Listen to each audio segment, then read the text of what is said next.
কখনো কখনো আমাদের মনে একটা প্রশ্ন তো নিশ্চয়ই জাগে যে ভগবান যদি এক হয়ে থাকে তাহলে এই দুনিয়াতে এত ধর্ম কেন, আর এত ধর্মের মধ্যে সব থেকে শ্রেষ্ঠ ধর্ম কোনটি, আর সব ধর্মের জন্য ঈশ্বর সত্যিই কি আলাদা আলাদা নাকি একই?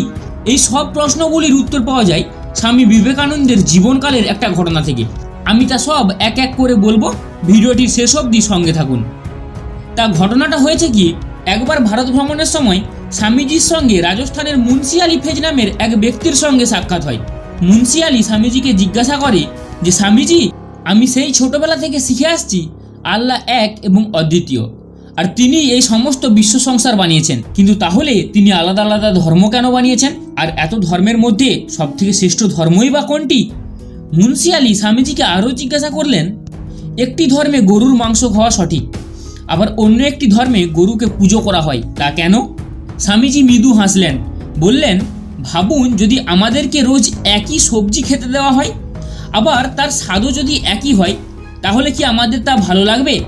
মনে করুন কোনো শিল্পীকে কোনো একই ছবি বারবার আঁকতে বলা হয়, তাহলে সেই শিল্পী ছবিটি এঁকে কি সন্তুষ্টি পাবে? একজন শিল্পীর আনন্দ তো আলাদা আলাদা সৃষ্টির মধ্যেই, আর ঈশ্বরের থেকে বড় শিল্পী কেউ নেই, সেই জন্যই তিনি আলাদা আলাদা মানুষ এবং প্রাণী সৃষ্টি করে সন্তুষ্টি লাভ করেছেন। কিন্তু ঈশ্বর আলাদা আলাদা ধর্ম সৃষ্টি করেননি, আলাদা আলাদা ধর্ম মানুষই বানিয়েছেন।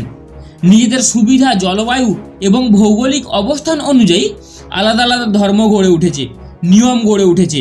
যারা সাগরের ধারে থাকতো তারা মাছ খেয়ে জীবন ধারণ করত, যারা উর্বর জমির উপরে থাকতো তারা খুব সহজেই ভালো ফসল ফলাতে পারত, তারা পশুপালনও করতে পারতো খুব ভালো করেই। গরুর দুধ দিয়েই তারা নিজেদের পেট ভরাতো, তাই তাকে তারা মাতা বলে গণ্য করে। হিন্দু ধর্মে এমনটা আছে যে মন্দিরে প্রবেশ করার আগে তাকে চান করে শুদ্ধ হয়ে মন্দিরে প্রবেশ করতে হয়। একইভাবে মুসলিম ধর্মে এক লোটা জল দিয়ে হাত মুখ ধুয়েই নামাজ পড়া যেতে পারে। এর কারণ আরব দেশে এতটা জল ছিল না যে তারা নামাজ পড়ার আগে স্নান করতে পারবে, আর অপরদিকে ভারত একটি নদীমাতৃক দেশ, এখানে জলের কোনো অভাব নেই। স্বামীজি আরও বললেন, ঈশ্বর ধর্ম বানিয়ে মানুষকে আলাদা করেননি, মানুষই ধর্ম বানিয়ে আলাদা আলাদা হয়ে গেছেন।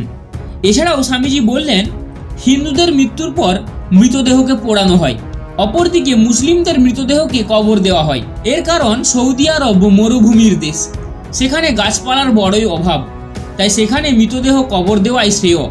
অপরদিকে ভারতবর্ষে গাছপালা ও কাঠের অভাব নেই, তাই এখানে মৃতদেহ পোড়ানো হয়।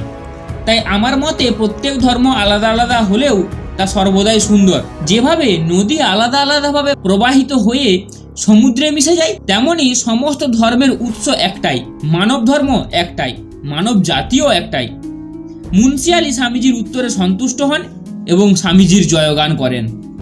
আজকের মতো এখানেই শেষ করছি, দেখা হচ্ছে পরের ভিডিওতে। চ্যানেলটিকে অবশ্যই সাবস্ক্রাইব করে পাশে থাকবেন। ধন্যবাদ।